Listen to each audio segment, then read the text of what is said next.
போர் நடக்குது, ஆனா யார் கஷ்டப்படுறாங்கன்னு தெரியுமா? நாட்டின் தலைவர்கள் கிடையாது, நம்மள மாதிரி சாதாரண மக்கள் தான். போர் ஆரம்பிக்கிறதே 2 கண்ட்ரிஸோட பொலிட்டிக்கல் லீடர்ஸோட முடிவால தான். ஆனா இதுல உயிரை இழக்கிறது யாருன்னா பார்டர்ல இருக்க சோல்ஜர்ஸும் அப்பாவியான மக்களும் தான். அரசியல்வாதிகள் அதிகாரம், பார்டர்னு பதவி பத்தின சண்டைலாம் போடுறாங்க. ஆனா இதுக்கு கண்ணீரோட போராடுறது நம்மள மாதிரி நார்மல் பீப்புள் தான். போர்னால ஒரு குழந்தை தன்னோட அப்பா அம்மாவை இழக்குது, ஒரு குடும்பம் தன்னோட வீட்டை இழக்குது, ஒரு நாடு அதோட எதிர்காலத்தையே இழந்துடுது. தலைவர்கள்லாம் பாதுகாப்பான பங்கர்லயும் சொகுசான வாழ்க்கையிலயுமே இருப்பாங்க.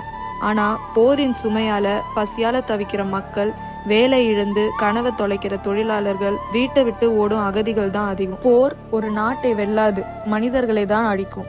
கடைசியா போர்ல ஜெயிக்கிறவனு யாரும் இல்ல, ஆனா தோக்குறது மனிதநேயம் மட்டும்தான்.